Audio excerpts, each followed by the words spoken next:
Boa noite a todos. Boa noite. É uma alegria estar aqui de novo para fazer mais uma reflexão com vocês. Agradeço o convite da casa. É sempre um prazer estar aqui com vocês. Que Deus, então, que Jesus nos abençoe nessa noite, que a gente possa fazer uma boa reflexão, que a gente possa aprender, que a gente possa aplicar nas nossas vidas.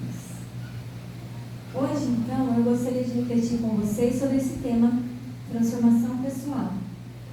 Imagino que vocês já até tenham suspeitas por que eu escolhi esse tema, né? Estamos começando mais um ano, né? Um ano que se inicia. E como é muito comum, a gente acaba fazendo algumas resoluções no fim do ano, para que a gente possa aplicar nas nossas vidas no ano que se inicia.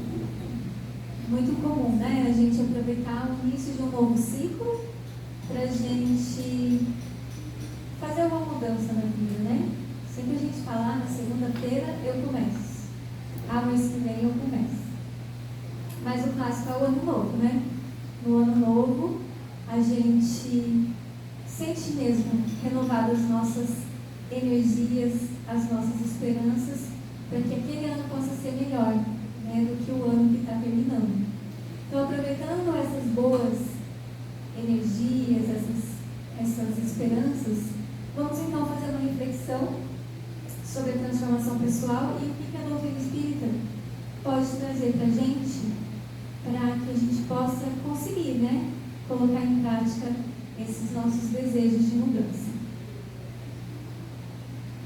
E a gente começa logo com um puxão de orelha do André Luiz. Ele vem e fala assim pra gente: o objetivo da sua vida na Terra não constitui a autoridade, a beleza ou o conforto efêmeros, é o aperfeiçoamento. Essas coisas todas que são passageiras, que são da matéria, ele diz que esse não é o nosso objetivo aqui na Terra. E eu acho interessante a gente parar um pouquinho para refletir sobre isso, porque a gente fala em transformação pessoal e muitas das nossas resoluções têm a ver com a matéria. E o que é normal, né? Nós estamos encarnados, estamos no mundo material, temos um corpo material, então que muitas coisas realmente vão estar relacionadas com a matéria. Mas que quando a gente fizer as nossas resoluções, que a gente se lembre que nós somos espíritos. Quando a gente terminar essa vida, vai acontecer, né? A gente não gosta de pensar nisso, né? Mas vai acontecer. Esse corpo vai ficar aqui, as coisas materiais vão ficar aqui. Então, que a gente possa pensar nessas resoluções também pensando no que nós vamos poder levar, né? Lá quando a gente desencarnar. A gente tem muitas perguntas, às vezes a gente não para para pensar no nosso dia a dia corrido, né? Tanta coisa que a gente tem para fazer, a gente acaba não pensando muito nisso. Mas se a gente parar para pensar, quem nunca pensou, né? Quem nós somos? De onde nós viemos?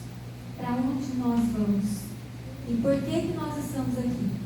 Né? De vez em quando dá para parar e pensar, né? O porquê que nós estamos aqui nesse planeta. E a doutrina espírita vem e traz para a gente essas respostas de uma maneira que nos dá esperança, que nos dá uma luz no fim do túnel. Por exemplo, por que nós estamos aqui? Se a gente for lá no Livro dos Espíritos, tem na questão 132. O Kardec pergunta por que a gente encarna. Se a gente é espírito, por que a gente tem que vir aqui? E aqui que os espíritos respondem: a encarnação nos dá a oportunidade de nós nos aperfeiçoarmos. E a reencarnação, né, o fato de nós virmos várias vezes, nos dá a oportunidade de a gente sempre buscar aquilo que a gente não conseguiu na vida que passou, a gente vem na próxima. Porque nós fomos criados por Deus como espíritos simples e sem conhecimento. As virtudes nós temos dentro de nós, todas elas, em germe, mas a gente precisa desenvolver. E durante todas as nossas existências, a gente vai fazendo escolhas. Algumas são boas, outras não são. E de tudo que a gente faz, nós temos as consequências. Então, sempre vamos tendo a oportunidade de aquilo que nós erramos, que a gente possa corrigir. Então, nós temos, essa oportunidade de estar aqui. Todos nós que estamos aqui agora, sentados, nós estamos encarnados aqui com esse objetivo que o André Luiz fala, o nosso aperfeiçoamento. Então, essas coisas aqui, a autoridade, a beleza, o conforto, não é que são coisas ruins em si mesmas, né? O ruim é, por exemplo, você passar a sua vida inteira buscando um cargo alto ou um cargo político de muita importância e esquecer completamente que você é um espírito. Porque se você for lá o rei da Inglaterra, na hora que você desencarnar, esse título não vai servir de nada no mundo espiritual. Ele vai ficar aqui. O conforto, a mesma coisa. A gente pode sim buscar, através do nosso trabalho honesto, o conforto para a nossa casa, né? Mas que esse não seja o nosso único objetivo na vida, né? Como diz, né? Onde está o nosso coração, aí está o nosso tesouro, né? Onde que a gente vai gastar o nosso tempo, a nossa energia? Onde a gente concentra o nosso pensamento? São só nas coisas materiais que a gente vai deixar quando a gente sair daqui? Então, que isso possa nos guiar quando a gente estiver pensando no que nós vamos fazer para nos melhorar.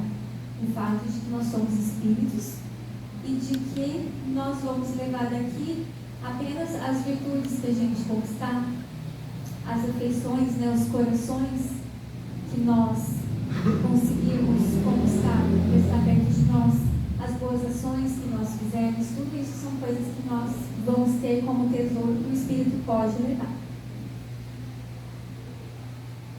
Outra coisa que a doutrina espírita nos fala, lá no Evangelho segundo o Espiritismo: reconhece-se o verdadeiro espírita pela sua transformação moral e pelos esforços que emprega para domar suas inclinações más. Então, o que ele está querendo dizer? Que ser espírita não é ser perfeito, mas sim estar sempre buscando a sua transformação moral, o seu melhoramento como pessoa, como espírito. Então, que a gente possa constantemente estar fazendo esse esforço, né? Para a gente, no finalzinho fala ali, né? Que a gente domar as nossas inclinações mais. Mais uma indicação de que nós temos em nós ainda coisas para serem melhoradas, né? Então, que a gente possa fazer esse entendimento de que a gente precisa sim se melhorar e fazer disso um processo para as nossas vidas. E como é que a gente pode fazer isso? Tem uma questão que eu acho que vários já ouviram essa questão, porque a gente usa muito, né? Tão importante que é. Lá do Livro dos Espíritos, perguntando assim, o Kardec pergunta: qual o meio prático mais eficaz que tem o homem de se melhorar nessa vida e de resistir ao arrastamento do mal? Então, nós já vimos a importância que tem para nós, não só espíritos, mas para todos nós aqui encarnados, de nos melhorar. Então, como que a gente faz? A resposta vem: um sábio da antiguidade vos disse: conhece-te a ti mesmo.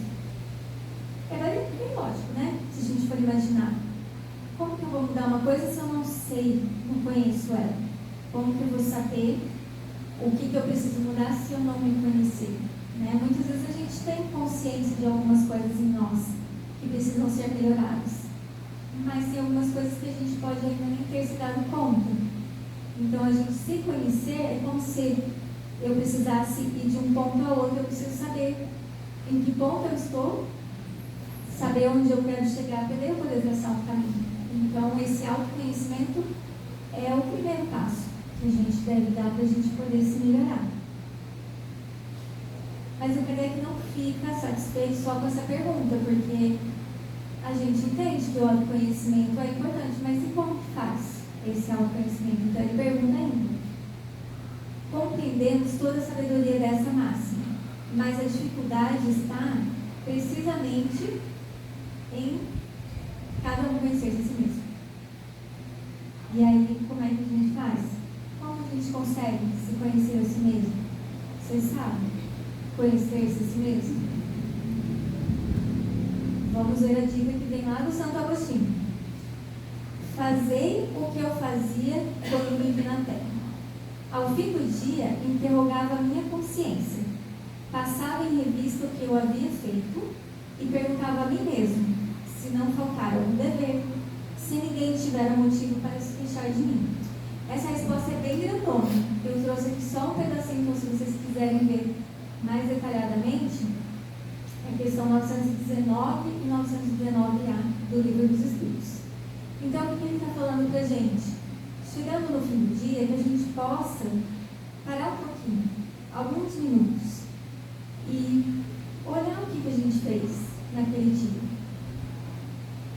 Aí a gente já vai estar, mais calmo, mais tranquilo, vai estar fora, se acontecer alguma coisa assim meio que deixou a gente meio perturbado, a gente já vai estar um pouco mais calmo, para a gente poder olhar e perceber, eu agi bem? Eu tive a oportunidade de ajudar alguém e ajudei? Ou eu deixei a oportunidade de passar? Eu fiz alguma coisa para alguém, para a pessoa ter que se queixar de mim? São coisas para a gente se perguntar para quê? Para a gente poder ir percebendo em nós as coisas que nós ainda temos para nos melhorar, mas não para a gente ficar se recriminando. Nossa, eu sou uma pessoa muito ruim mesmo. Não. Para que a gente possa, como ele diz, percebendo que a gente fez alguma coisa boa, que a gente possa incentivar em nós mesmos que a gente continue fazendo aquilo. Percebendo que a gente fez uma coisa que não é boa, que a gente faça alguma coisa para reparar aquilo, se a gente puder. No mínimo, a gente pode conversar com a pessoa, tentar esclarecer, pedir desculpas. Alguma coisa a gente pode fazer para reparar, para que a gente possa já ir aprendendo com os nossos próprios erros. E não simplesmente ficar nos lamentando. E aí, como ele diz para a gente fazer isso? Primeira coisa, ele fala para a gente fazer a prece. Fazer uma prece antes, porque imagina a dificuldade que a gente tem de olhar para a gente mesmo e analisar o que a gente fez com honestidade, sem medo de ver o que a gente fez de errado. Então ele pede para a gente, faz a prece, pede ajuda do nosso protetor, para que ele possa nos auxiliar, ter coragem de olhar para as coisas que a gente ainda tem dentro de nós, que não são o melhor, e ter clareza também diante das situações, que a gente possa se observar com honestidade e conseguir perceber realmente aquilo que nós fizemos de bom ou que não era bom. Então, esse é um dos passos que ele diz. Outra coisa importante que ele fala é, se a gente ficar na dúvida se o que eu fiz é bom ou ruim, daí, como é que eu faço? Aí ele diz assim, se ficar na dúvida, imagina aquela situação se fosse outra pessoa. Se fosse outra pessoa que tivesse agido daquela forma, você ia achar que estava certo? Ou você ia condenar a pessoa? Porque se a gente condenar a pessoa que fez uma coisa que a gente acabou de fazer, a gente não pode achar que nós estamos certos em fazer, E aí enfrentar com coragem e utilizar isso para o nosso próprio melhoramento. Mas a gente pode perceber que existem muitas coisas para serem melhoradas, nessas nossas análises. Então, uma frasezinha do Emmanuel para a gente começar a lidar com todo esse monte de coisas que a gente tem para se melhorar. Ele diz assim, considera que toda obra, por mais importante, inicia no alicerce, e iniciemos as grandes realizações do espírito através de pequenos lances de disciplina. Imagina lá esses prédios que existem aí, 300 metros de altura. Teve que começar no alicerce, ele não começou lá de cima. Então, da mesma forma, nós, por mais que a gente tenha uma caminhada longa para fazer, muita coisa para a gente se melhorar, nós vamos começar de onde nós estamos. Vamos começar a caminhar aqui onde nós estamos. E ele fala para a gente ter pequenos lances de disciplina. E aí que entra uma das coisas que eu acho bem importantes para a gente conseguir conquistar aquilo que a gente pensou lá na virada do ano, para a gente chegar lá no fim do ano e ter conquistado alguma coisa naquele sentido. Porque aquele momento que a gente faz o pedido, nós estamos envolvidos, né, naquela atmosfera de renovação. Mas para a gente realizar, vai ter que cada um dos 365 dias do ano, vamos ter que fazer alguma coisa na direção daquilo que a gente pensou em fazer, em melhorar.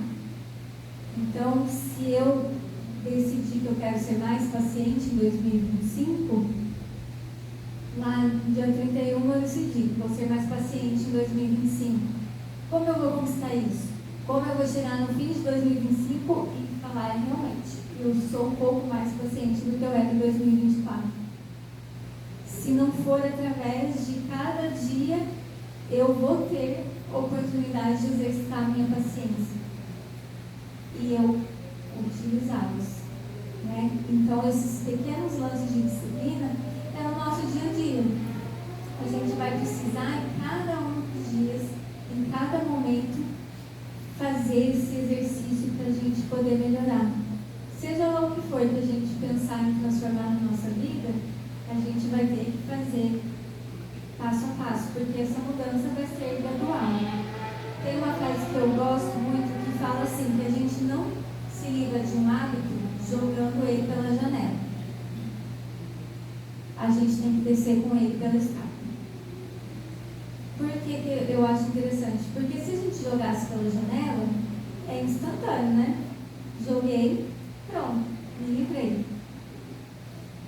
Mas como é que quando isso realmente acontece? Eu tenho que pegar e gradualmente, degrau por degrau, vou descendo com ele.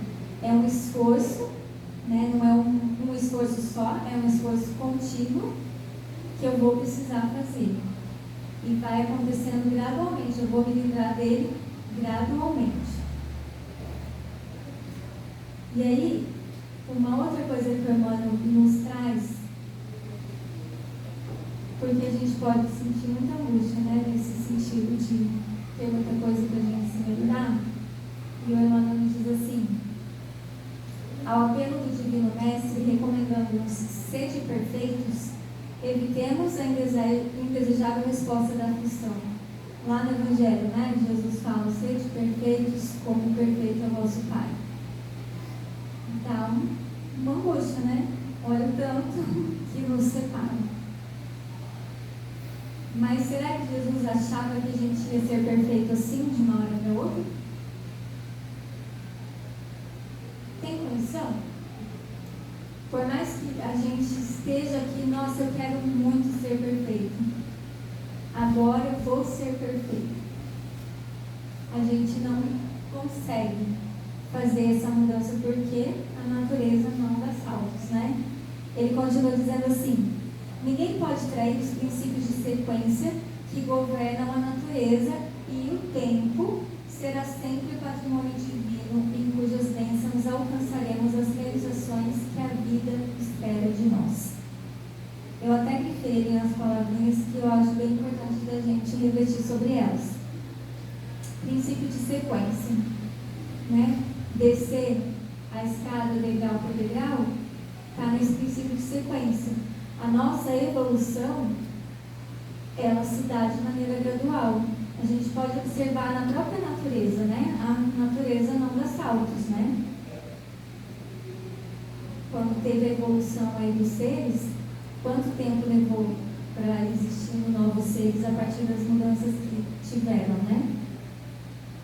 Da mesma forma, a nossa mudança, a nossa evolução, ela não vai acontecer de um dia para o outro. A gente vai precisar fazer a mudança de maneira gradual. Então, essa transformação que a gente vai fazer é esperado de nós, sim, porque é para isso que a gente veio aqui, né? Para o nosso aperfeiçoamento. É esperado de nós que a gente faça essa transformação, mas não é esperado que a gente faça de maneira instantânea. E aí, a outra palavrinha que eu grafei aqui é o tempo. Por quê? Porque nós somos espíritos imortais, né? nessa vida nós temos um tempo finito. Mesmo que a gente viva aí 120 anos, que é bastante, né, para a humanidade, não dá para a gente mudar tudo que a gente precisa numa existência. Mas Deus é tão bom, nos ama tanto, que Ele nos dá outras oportunidades para que a gente possa fazer a mudança que a gente ainda não conseguiu fazer. Então a gente tem esse tempo para que a gente possa fazer esse melhoramento, essa transformação. Então, antes de cogitar a colheita, atendamos a sementeira. A colheita vai ser o quê? Quando a gente já tiver alcançado aquela transformação que a gente busca. Quando aquela virtude que a gente está buscando, ela já for parte de nós. Então, quando ser paciente for a minha natureza, então eu já colhi a paciência. Mas antes de colher, né, eu gosto que os espíritos usam essas imagens de forma que a gente possa realmente entender o que eles estão querendo dizer. Como que para a gente colher, precisa primeiro colocar a sementinha lá.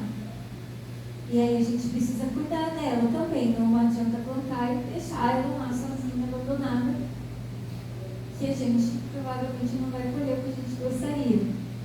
Então a gente planta, a gente dá água, a gente tira as ervas daninhas, se precisar dar o adubo.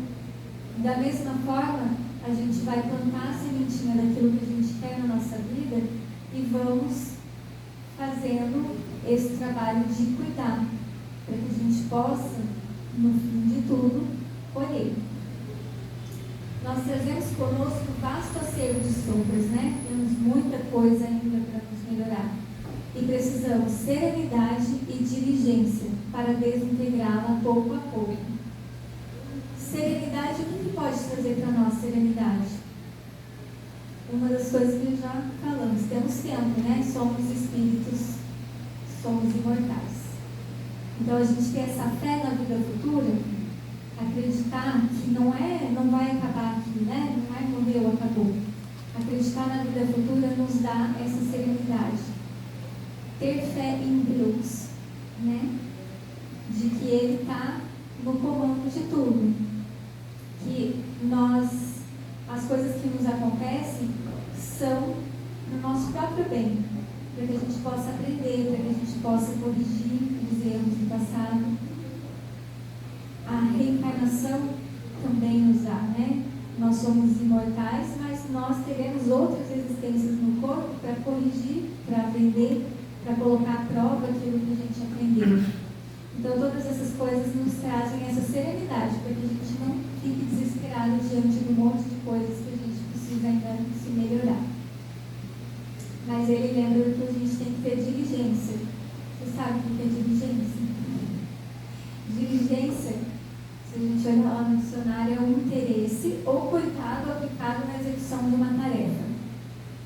Então, ele está lembrando para a gente não ficar desesperado, mas também não ficar achando, não, eu sou imortal, eu faço depois. Na próxima encarnação, eu vou curtir essa, e na próxima encarnação eu me melhor. Ele está lembrando então para a gente que a gente precisa ter diligência. E principalmente porque, aqui embaixo ele fala assim, né, ao preço da nossa própria submissão à lei do Senhor, que nos rege os destinos. Se a gente for olhar lá no Livro dos Espíritos, tem uma parte que fala que a lei de Deus está escrita na consciência. E fala também que é uma lei que diz o que a gente deve fazer e a gente deve deixar de fazer. E que a gente só é infeliz quando a gente se afasta dessa lei. Então, enquanto nós estivermos fazendo coisas que estão contrárias à lei divina, nós somos infelizes. E o que a gente mais quer? A gente quer ser feliz.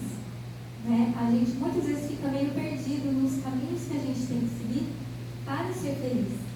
Né? E aqui, em vários lugares, os Espíritos nos falam, a gente seguir a lei de Deus é o que nos traz a felicidade. E aí, a gente tem essa diligência porque justamente a gente quer ser feliz. Então, quanto mais rapidamente nós conseguimos fazer essa evolução, mais próximos de Deus, nós ficamos mais felizes. E uma felicidade que a gente não sabe nem imaginar. Uma felicidade plena. E aí, quanto mais perto a gente estiver, mais felizes nós estaremos. Aqui também do Emmanuel, ele nos diz assim: nas lides do cotidiano, é imperioso recordes que a existência terrestre é a grande escola em que a dor comparece, por essência do aprendizado e o obstáculo por lição. Então, nesse processo de transformação que nós vamos fazer, nós vamos encontrar situações, muitas vezes a gente pode achar que não está valendo o meu esforço, eu estou fazendo tudo certinho, mas tem coisas ali acontecendo. E essas coisas são justamente as lições, para que a gente possa aprender. Esses problemas, essas dificuldades que aparecem, a dor é como se fosse a nossa professora, para que a gente possa aprender. A gente pode imaginar como se fosse uma bússola. Lembra que a lei de Deus está gravada na nossa consciência? Quando a gente começa a sair do caminho, a nossa consciência apita lá, dizendo, como a dor física, se a gente faz alguma coisa que vai fazer mal para o nosso corpo físico, a dor vem para que a gente não continue fazendo aquilo, porque senão a gente pode se machucar gravemente. E a dor moral também, ela vem nos indicar e vem nos ensinar a voltar para o caminho correto. E portas adentro do educandário, que é o nosso mundo, nosso mundo escola, a prece por flama viva será sempre fio luminoso, possibilitando-te assimilar a inspiração do Mestre, a fim de que te não faltem discernimento e fortaleza, paz e luz. Então, o Emmanuel nos lembra, como sempre, da prece, a prece para a gente começar um dia, a prece quando a gente vai começar uma tarefa, e principalmente na hora da dificuldade, a gente fazer a prece. Está difícil, principalmente está numa situação em que está se apresentando ali a lição para a gente, lembrar da prece. E não precisa ser num lugar específico, um horário específico, uma forma. Não precisamos nem falar. Basta que ela venha do nosso coração, que a gente então está se ligando com o mais alto, para a gente se fortalecer, como diz lá, para a gente ter discernimento, fortaleza, paz e luz, para nos auxiliar nessa caminhada. Ele fala ali como flama viva, é como se a gente estivesse no meio da escuridão, tivesse algo para nos conduzir, nos auxiliar. E aqui uma reflexão sobre a lei de causa e efeito, para a gente entender um pouco mais a importância dessa transformação. Referimos-nos frequentemente à lei de causa e efeito. Sabemos que ela funciona em termos de exatidão. A lei de causa e efeito é aquela, Se a gente tem o nosso livre-arbítrio, podemos escolher como nós vamos agir. Mas a gente tem as consequências das nossas escolhas. Então, se temos escolhas boas, as consequências serão boas. Se as nossas escolhas não forem boas, as consequências também não serão. Fala que funciona em termos de exatidão.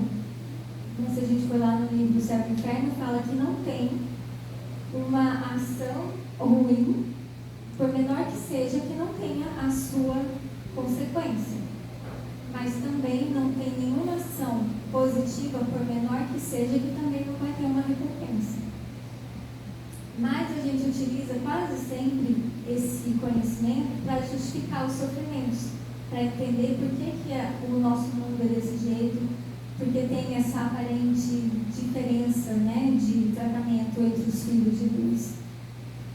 A gente entender que cada um fez as suas escolhas e cada um está passando pelas suas provas, pelos seus aprendizados, pelas suas expiações, mas o Emmanuel nos lembra da possibilidade de estabelecer alegrias. O que ele quer dizer?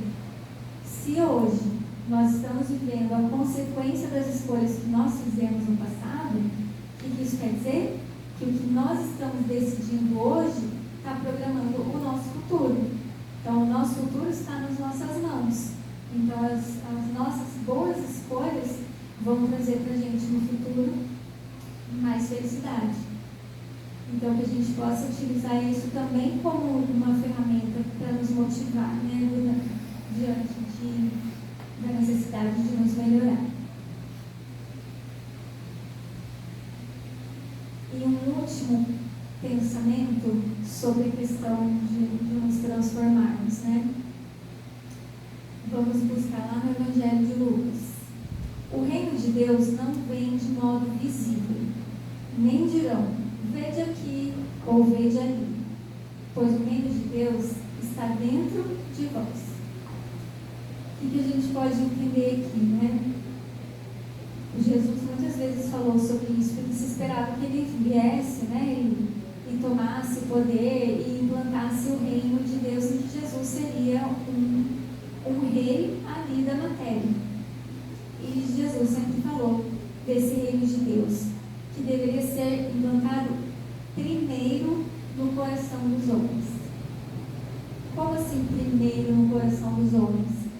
Lembra da questão de nós, se nós agíssemos dentro da lei divina, nós seríamos felizes, plenamente felizes. Então imagine um lugar, imagine um reino, uma cidade em que todos os seus moradores agissem de acordo com a lei de Deus. Esse seria o reino de Deus. Então, como é que começa? Primeiro no nosso coração. Tudo isso que nós vamos ver, a bondade, a honestidade, né, a fraternidade, o amor, a caridade que vai se estabelecer como no reino de Deus, vai começar no coração de cada um de nós. Já viram aquela frase, né? Seja a mudança que você quer ser no mundo, que você quer ver no mundo. É justamente isso. Né? Onde a gente pode fazer, onde a gente pode agir para ter alguma mudança? É em nós mesmos. Então, a gente mudando aqui no nosso coração, a gente pode trazer o reino de Deus aqui. E aí, nas nossas ações, a gente vai trazendo o reino de Deus para o mundo. Então, essa transformação pessoal, que a gente possa fazê-la com tudo isso no pensamento, né? Buscando na doutrina espírita esses recursos para que a gente possa ser espíritos melhores e que possamos trazer o reino de Deus para o nosso mundo da forma como nós gostaríamos que fosse, né? Um mundo melhor, mais justo e mais feliz. Por essa reflexão que eu queria fazer com vocês hoje, muito obrigada.